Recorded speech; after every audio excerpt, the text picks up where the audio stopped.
Well, hello everybody.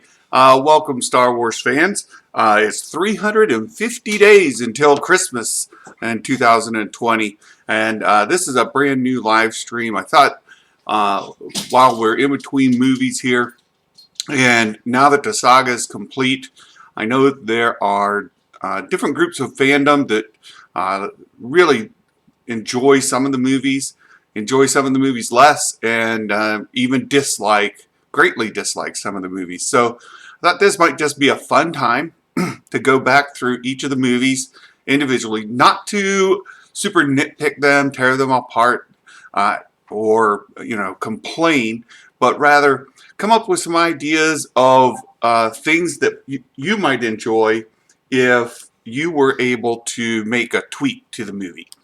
And so that's my goal here. I'll keep my eye on the chat if anybody happens to come in. If not, I'll just share some of my thoughts on episode 4, A New Hope. I was a young boy when the movie first came out, and it has a special place in my memory. For me, what I remember for a very long time was just uh, the original releases. The special releases that came later were something that I'm not a huge fan of, but um, there were tweaks that were good. So just to kind of walk through the movie together. The first, it opens with that fantastic scene of the Star Destroyer going overhead, and that Star Destroyer just keeps coming and keeps coming. Remember the first time I saw that in a theater, just the size and scale of it was overwhelming. It's just fantastic. And it looks like maybe the stream's having some issues. I am going to see if I can improve that at all. Let's see here. It's not receiving enough video. Let's see if I can fix this at all. Let's see here.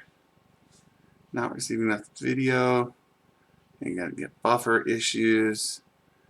Let's see if I can go into the camera here. Maybe I need to change something. Let's see. Video. Let's see. Hopefully that will help fix it. Let's see. Well, I'll just pick back up, and if it's too unwatchable, then we'll just delete this video. Maybe try again another day. So anyway, the opening scene, of course, it opens with the crawl. If we go past that, there's nothing wrong with the crawl. In that Star Destroyer at the beginning, as they overtake the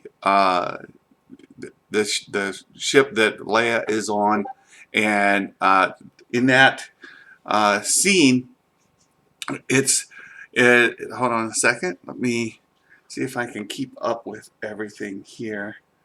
All right. Okay.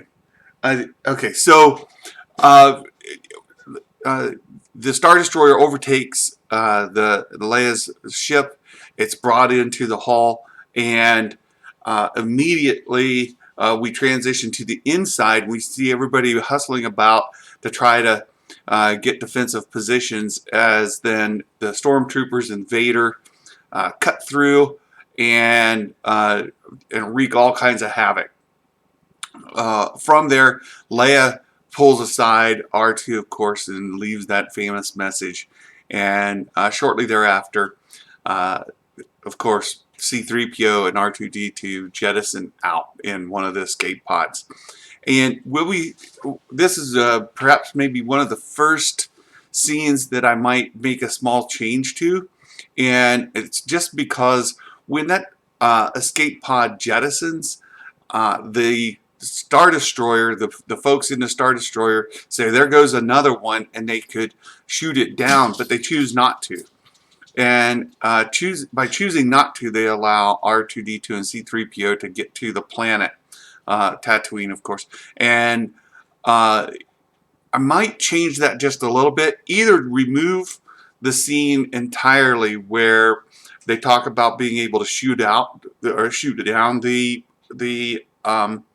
escape pod, or change it to the escape pod jettisoning earlier, prior to it being brought into the belly of the destroyer. And I think that again, it's a small nitpick, but why wouldn't they have shot it down? And just because it didn't have any human life forms on it, you don't know what they're sending out in that escape pod, and why not just eliminate it? So rather than deal with that criticism that I've heard over the years, I might just eliminate it. And there's a good saying that says, by leaving something vague, you at least give the opportunity for people to interpret it their own way. And by being completely silent on it, not having the scene in there at all, of course it opens that up. And maybe they were shooting at him, maybe they weren't, maybe they missed it, who knows. But at the end of the day, the escape pod lands on Tatooine. And I might even go the route of having additional escape pods on Tatooine, where several of these were jettisoning, and different people were landing. And then, of course, the destroyer could deploy troops out to go capture those who escaped. And there could be all kinds of different things going on. They could be searching and rounding up all kinds of people who managed to get to Tatooine. It might be more interesting that way. And we wouldn't just have R2 and C3PO as the only surviving or escaped passengers from that ship. So that's the first small change I'd make. And from there, let it just play out as the movie did. And we get further in, and of course they start chasing the droids as they landed, and Luke eventually gets the message from Leia, and he goes out to find old Ben Kenobi. And this would be the second change. Old Ben Kenobi is a little too on the nose, especially what we know from earlier in Obi-Wan Kenobi's relationship to Anakin, and of course what happened there. And we'll talk about those movies in a future time. But Obi-Wan Kenobi, I might have him as old Ben, and just that, or old Ben the Hermit, or give him a last name. He could have taken on a last name that wasn't Kenobi, because if they were afterwards hunting down any surviving Jedi, they were searching out some of these key figures, and certainly there would have been some accountability, like, okay, we found this Jedi, we didn't find that one. And as they're searching them out through the galaxy, there would be a list of known Jedi that were still out there. And certainly Obi-Wan Kenobi would be on that list. By going under a different name, we could have avoided that interaction. Secondly, even there's another kind of on the nose thing as far as the Skywalkers are concerned, and of course Luke Skywalker, being the son of Anakin, might have him under a different name as well. Let him find out later that his name is Skywalker. Of course, he's staying with Uncle Owen Lars. He could have been a Lars, and that would have hid his identity a bit better. Even if he grew up knowing all along, or maybe he didn't know all along, who his ancestors were, that he was a Skywalker. Maybe he finds out later. Those two identities seem too on the nose, and over time, had they been searching them out, they would have shown up like a sore thumb. So, old Ben Kenobi, I would have had him as just simply Ben something else, or an entirely different name that maybe they go out and search because this guy's an old relic from the past, and maybe he's heard of this Obi-Wan Kenobi guy or old Ben Kenobi or whatever, right? I wouldn't have had it on the nose. So so you get that part. The next one comes in retrospect after the episode 9, The Rise of Skywalker, and the healing ability that Rey has. When Obi-Wan first kind of comes up on Luke, and he's been hit in the head by one of the sand creatures, he's unconscious. There is a moment where where Obi-Wan leans over Luke, checks him, and then puts his hand over Luke's forehead and temple and kind of just meditates there for a second. I've heard some people say that Obi-Wan was using the healing power there, that he was actually healing Luke.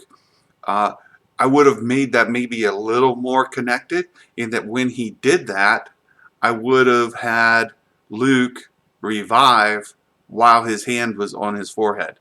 So that healing, even if it wasn't stated explicitly, just that small little clip of having Luke wake up while Obi-Wan was knelt over him, kind of in a meditative state with his hand over Luke's forehead, that might have come off really nice. So those things would have helped, I think, with some continuity, and maybe would have just been sort of nice, little changes.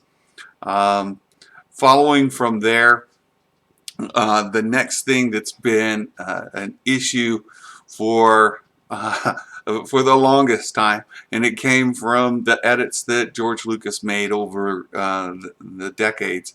I would have put back the original Han shot first, get rid of the McClunky, that's not needed, and just had that scene play out as it did in the original release. Also eliminate the scene with Han and Jabba in the outside of the Falcon. A lot of that text is repetitive, and it doesn't really add to the pacing or the delivery of the movie. So I'd eliminate that additional scene from there, and just have Han shoot first. We go on and let the movie play out as the original release. Then I guess the next would be in the Death Star plans and how they come up with the idea of how the Death Star can be destroyed. And this exhaust vent that they have to get this perfect shot down. I don't mind there needing to be a perfect shot, but this exhaust vent thing is something that's gotten quite a bit of criticism over the years, and it might be that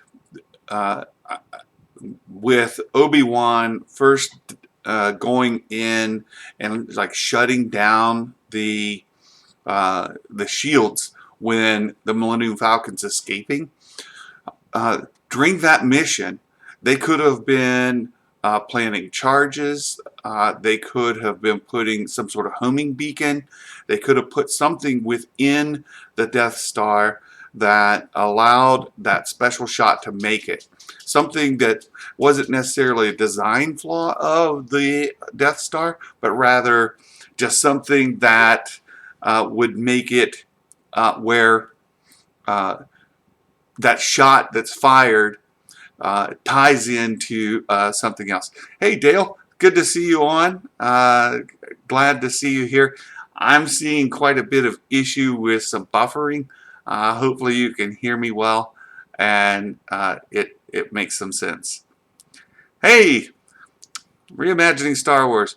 We've got a Magic Maker on as well. Dale and a Magic Maker. Good to see you guys. So I don't know where you joined in, how far you've made it with me. I've just kind of gone through to this part. Uh, of course, a Magic Maker. Space Wizards. How do you plan for Space Wizards? I think it was done well enough from the original release when Luke goes and meets Obi-Wan out in his place, and Obi-Wan talks about where he came from and that Luke was the inheritor of his father's lightsaber. All of that was great. I don't have any issue with any of that. I would have left it. I think that explains it, introduces it well enough for where we are in the story. And then, of course, the training that Luke goes through on the Falcon as he uh, goes on his way to meet with the Resistance fighters. So the rebels. So I think as we get to know who Obi-Wan is in A New Hope, that worked out great. As Luke learns who he is and what this Force thing's about, Han's quip about, oh, that's, uh, fairy tales from the past. All of that, I think, was great. So, how do you deal with space wizards? I think that just plays out great in A New Hope. So, um, I do like on the Death Star the recent fan made fight between Obi-Wan and Darth Vader. I think that is done tremendously better than it was originally in A New Hope. That's a real clunky lightsaber fight, especially what we see later on when Obi-Wan and uh, Anakin fight in Return of the Sith. That fight is epic. The next time they meet, not so much, right? So the fan-made remake of that scene was just, I think, more in line with what we would hope to see uh, in that movie, following what we saw in Return of the Sith. So hopefully that answers the yes, SC38. Yeah, scene 38. That you guys got it. That's exactly. It's a great one. If you guys haven't seen that, or somebody on the replay hasn't seen that, it's worth watching. It is a really, really good remake. It plays out well. It doesn't change the story at all. It enhances it. I think makes it fit better into the continuity of the saga as a whole. So yeah, I agree with you guys there. So I was talking about the magic shot, right? Luke's magic shot and trusting the Force. The I let all that go the way that it is, except I wouldn't want it to be that design flaw. So I was talking about as you guys join. I think that the the they could have put a homing beacon in there. They could have put some sort of thing in when Obi-Wan was making his way through, and then that would have tied into Luke making that special shot. And there's perhaps these exhaust ports that the torpedoes could make their way down, but it doesn't have to be a design flaw. Nor would I necessarily just make it an exhaust port. There has to be cooling for these reactors, and it could just be bringing in cold from space, allowing them to cool things. So you could have import takes. I know you're not pulling in air because you're in the vacuum of space, but rather they're just open to the vacuum of space to allow that cooling. So that might handle the exhaust port issue, so to speak. The rest of the movie is fine. I really don't have anything else that I think of needs changed or altered in A New Hope. Let's go back. What Dale might learn some obscuring tricks Obi-Wan used on Tatooine. Oh, yeah. Yeah, this is great. So the talk is of the new Obi-Wan series that's going to be released on Disney Plus. We know that Obi-Wan, of course, takes Luke to the Lars, and then he stays there primarily. We don't know that he like just stays there and just abandons everything and stays out there in the wilderness the entire time. And this Obi-Wan series can pick up in that time frame of when Obi-Wan dropped Luke off, and when, of course, Luke went back to get him again.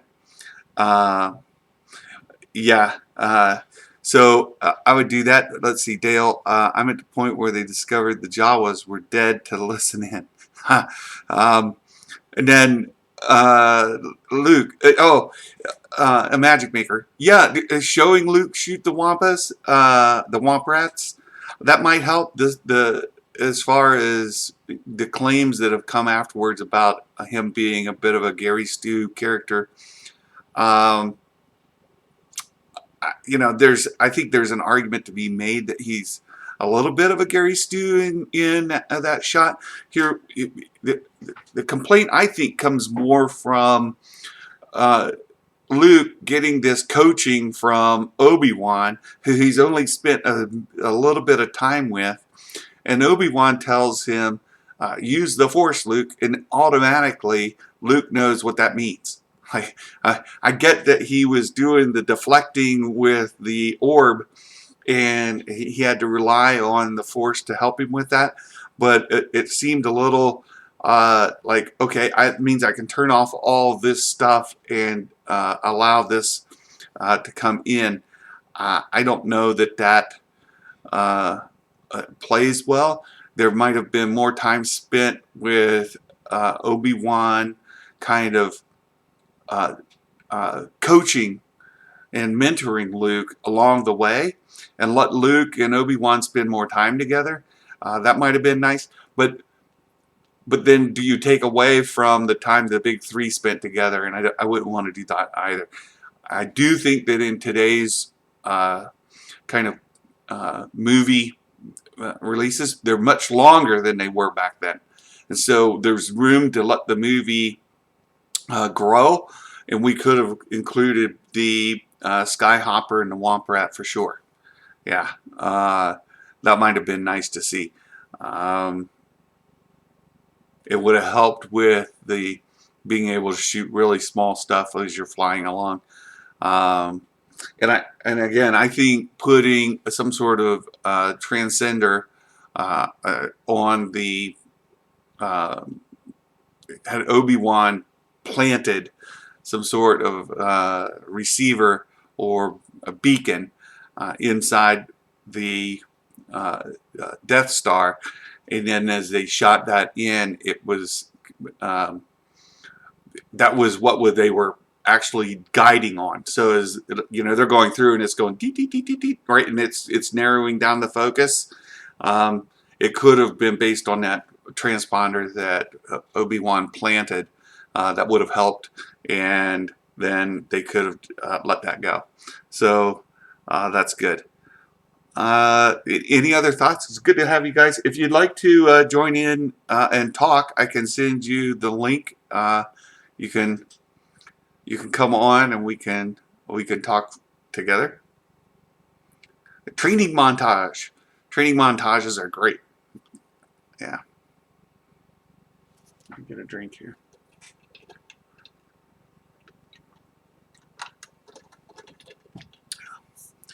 A New Hope's kind of tough to address. I think for anybody again on the replay, the Reimagining Star Wars channel, they have a Discord server, and there's an effort within that community to do a thing called the Fanonverse. And the Fanonverse is fan fan fiction that ties into the Star Wars universe, and the goal there is to just have fan-made stories or rewrites, enhancements that are consistent, and there's a set of rules for that consistency to help maintain your universe and not kind of break things as many of the Star Wars movies have done. There's lots of examples throughout the franchise where things get broken, and for different people this happened to varying degrees of severity. Not only in what was the extended canon, what is now Legends. Those books are a hot mess. There's all kinds of problems in a lot of those books, but even within the movies themselves, the saga movies themselves, there are things that really don't work so good. So yeah, you could definitely make a case for that. So within Magic Makers and Reimagining Star Wars Discord server, there's a group of people working together to coordinate and write these things out. And one of the base rules in there is that their original trilogy is sort of the starting point. And so to kind of have this discussion tonight where we're talking about A New Hope and some fan fiction around that is kind of goes counter to that idea of the fanonverse, but it's still fun, I think, for all of us as we're engaged with the franchise to think, oh, this didn't work so great, I'd fix it. And let me give you an example of something that made it into the movie and I think people have embraced is, of course, the stormtrooper who hits his head on the doorway. That's something I think all of us, we enjoy. There are times where I stop everything I'm doing just to watch that scene as it happens because I love it. And it's something I would leave in there. There's no reason to take that out, even though it might be seen as an editing error, something that was done due to budget constraints, time, and editing. They just didn't catch it. It's now become kind of ingrained, so I would definitely leave that.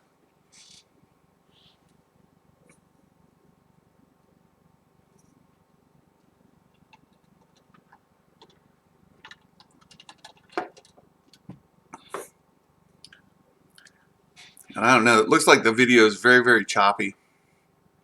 So I don't know if this is working for you guys at all. Let's see if I can shut some things down here, free up some bandwidth.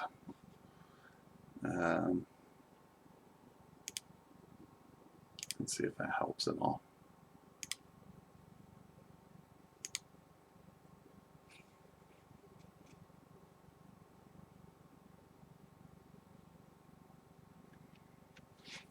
All right. Anything else? We've been going here. It's fairly short, just 30 minutes, but I've enjoyed talking with you guys, and I encourage. I'd like to do this on a somewhat regular basis. We'll work our way through all of the movies, and perhaps even some of the stories that we've read.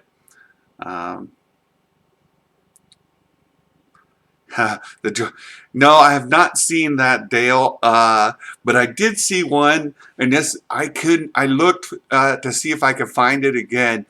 There's a video that was done several years ago, back during the prequel time, before Disney bought Lucasfilm. There was a video about the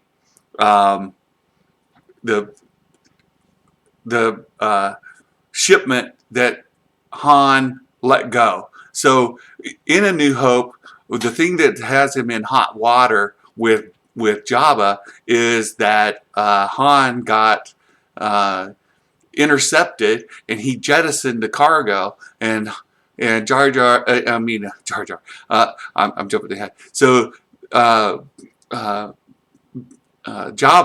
it tells Han, oh, Han, we just can't have people dumping cargo every time they get boarded, and going on about it. there's a great video that shows what that cargo was, and that cargo was Jar Jar Binks in carbonite. It's hilarious. It would be, I would have loved to see Jar Jar hanging on Jabba's wall. That would have just been delicious. And to see, Han hanging next to Jar Jar, and then Leia goes in and lets Han thaw, but leave Jar Jar hanging there. That would, to me, that was hilarious. I would love to find that video again. If anybody's seen it or you have a link to it, if you would put it in the comments later, that's worth seeing. And I've not seen it for years. It was out there, and then now it's gone. I can't find it. Oh, thanks, Dale.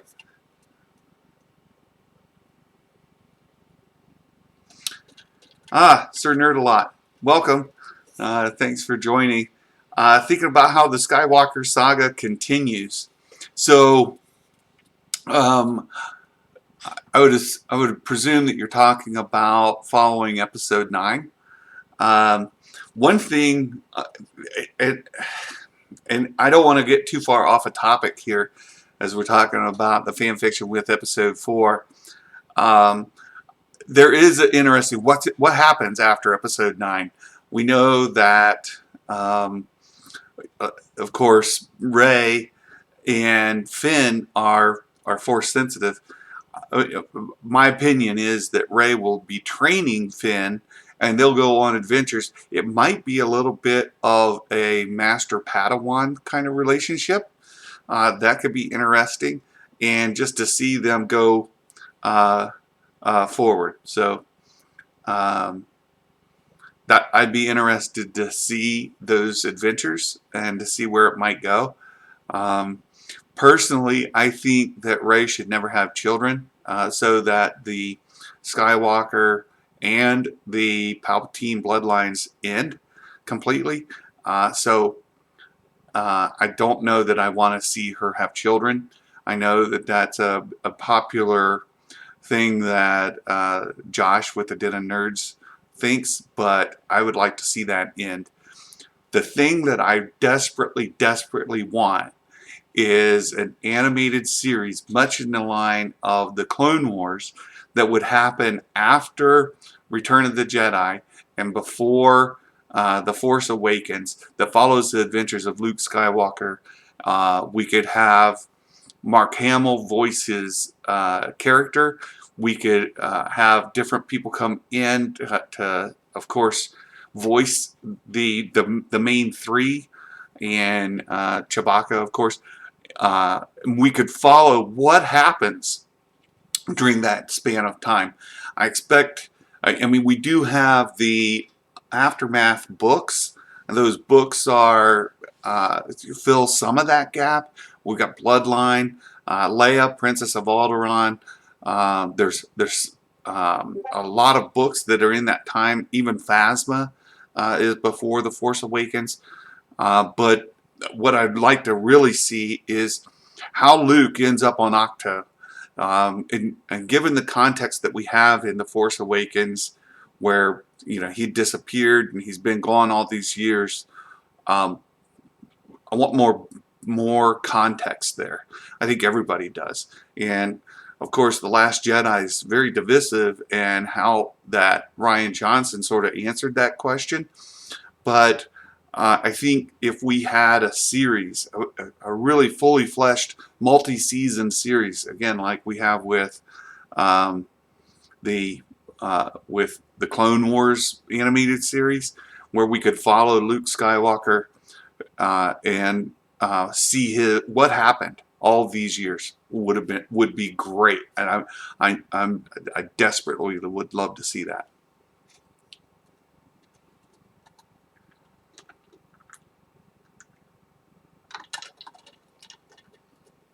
Because the next question I have is, I've been watching Resistance. Resistance is coming to a close after just the 2 seasons, and there's different thoughts about why that's happening. And of course, Disney comes out and said that was the plan, and then there are critics that say there's no way that was the plan. But without getting into speculation, we know it's coming to an end.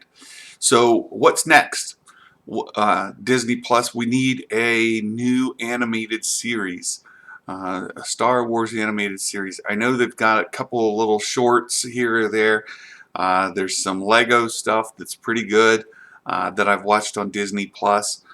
But what's the next animated series we can look forward to following Resistance coming to a close? I'd be curious to see. And again, I hope that it's going to be following Return of the Jedi, and all of that time leading up, maybe even just to Aftermath, we stop somewhere in that vicinity. But that's what I would love to see.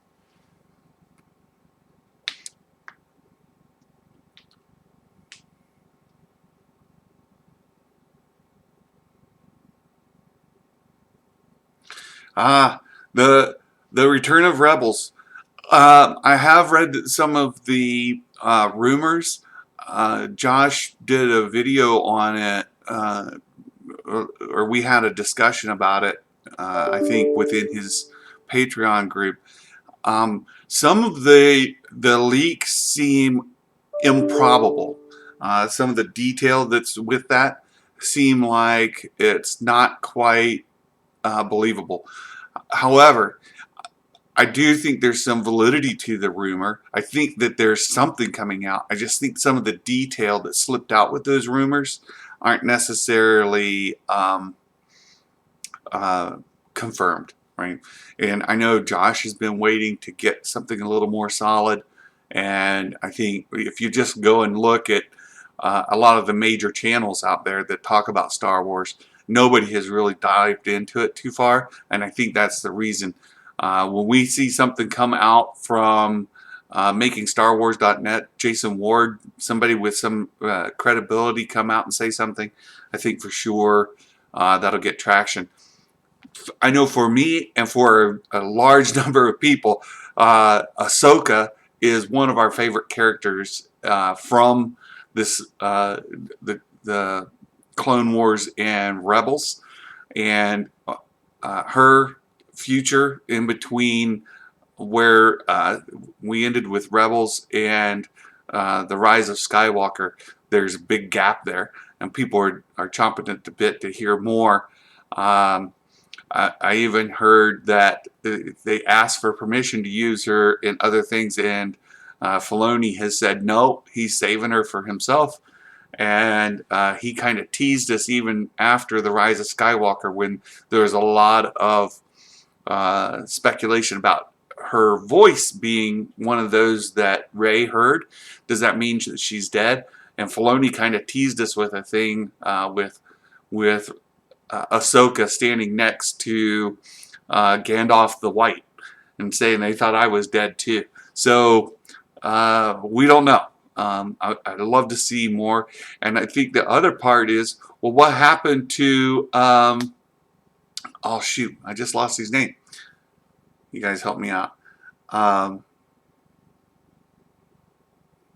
young Jedi that went off with Thrawn. They rode the space whales out into who knows where, and Ezra Bridger. So there's a thought, where's Ezra? Where's Thrawn? And would love to see those that brought back, and see Ahsoka's story continue. I also saw something today from Star Wars Explained. He has been going through all of the saga material and talking about the new canon. And that canon, there's things that are already kind of peeling away the onion with the Ahsoka novel that's a little disturbing. Here we're supposed to have a story group that's maintaining the story arc, everything consistent, and we've already had other pieces that are chipping away at that novel, and it may be that that novel comes completely unraveled. Not yet, but if we continue with Ahsoka's story, it could be it could be dangerous. Ah, good. Back to A New Hope. Thank you, Dale. It's about new. Do you think it's possible Padme gave her life force to save Anakin because she felt he still had light in him? Ooh. Oh. Now, with the rise of Skywalker and seeing what happened with Ben giving his life force to Rey, and there is a lot of discussion about how Ben and Rey is the opposite story. It's the kind of the mirror, if you will, of mirror being, if you look yourself in the mirror, your right is on the left and your left is on the right. So there's that thought that Anakin and Padme is the reverse story of Ben and Rey, especially for the Reylo community. Wait a second here. I'll call you back. There, that's Mrs. Claus. She's trying to get hold of me. So I'll wrap this up soon. Do I think it's possible? Potentially. I think it's potential that she gave her life force. When we get to talk about Return of the Sith, that's something that I would definitely like to change, is how Padme's life ends during childbirth. I'm not a fan of the prequels. Because I grew up with the original trilogy for over 20 years before we even had the re-releases. The original trilogy meant a lot to me for a big portion of my life. Through the time I was in the Army and all of that, before we got the Phantom Menace. And by the time we got to Return of the Sith, and when Padme died during childbirth, that's still something that rubs me the wrong way because of what Luke and Leia discussed about her. So I've got issues with that. I don't like how that happened. I would have liked to see something, I think, along those lines, especially since, as Dale put, the reverse Amidala. I would have liked to seen a moment when maybe that did happen, right? And so childbirth happens, or does it happen? I don't know. But when Padme is, so maybe the way you fix that is Padme isn't gone from Mustafar yet, and Anakin is a burnt, crispy kind of guy laying there. She could come to him and she could give her life force then, and at that point he comes back to life, and she's essentially dead, and Obi-Wan could rush her into the C-section the baby's out. But you still have the problem with the retcon that happens with the discussion between Luke and Leia later on. I would much rather see Padme survive childbirth and she dies at some later point, perhaps giving her life. Maybe those children are taken away from her at childbirth, and she runs into Darth Vader later, or something like that. I don't know.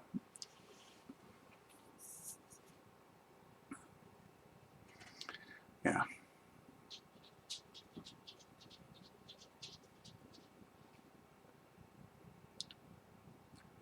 All right. I really want to thank you guys for joining in tonight. Please take some time, if you could, share this out. Afterwards, I put the link on both of the Discord channels, and if you haven't already subscribed to my channel, please do. And for anybody who comes here afterwards, please subscribe to the channel. Trying to grow here. I just love Star Wars. I don't love everything that happened in all the books or all the movies, but I love the franchise, and I love spending time talking to people about it. So thanks so much, and I'm going to cut this off so I can call Mrs. Claus back when we figure out what we're going to have for dinner. So as I do at the end of my videos, I'm going to again thank you all. We can continue the discussion in Discord, in the comments here. If you are not already a member of the Discord, look for Reimagining Star Wars and Magic Maker. His channel that is really devoted to a lot of things around the Fanonverse, and in Magic Maker, if you would like to send me the link to your Discord server, I will put it in the description here. And anybody who is really interested in fan fiction, in joining with just other people who love to talk about fan fiction and to write things. I'm not a writer, so I'd love to talk about it though. So if you like to talk about it, if you like to write, if you're interested in the Fanonverse, please look out for Magic Maker's Discord server and joining the discussion about the Star Wars Fanonverse. Or maybe you don't want to be part of the Fanonverse, but you have fan fiction. Maybe you're a Raylo who's not happy with how it ended. And you just like to write some Raylo fan fiction that's not, you know, perverted stuff. You're just a true fan. I think you're more than welcome there. People be happy to help you with your fan fiction, and that'd be great as well. So again, thank you all very much. It's great to be here. I look forward to having additional Fan Fiction Fridays, and we'll talk about the additional movies. I know some of them are far more divisive than A New Hope, and when we get there, it'll be fun to talk about those as well. Until then, may the Force be with you all, and ho ho ho ho! Merry Christmas, everybody. Take care.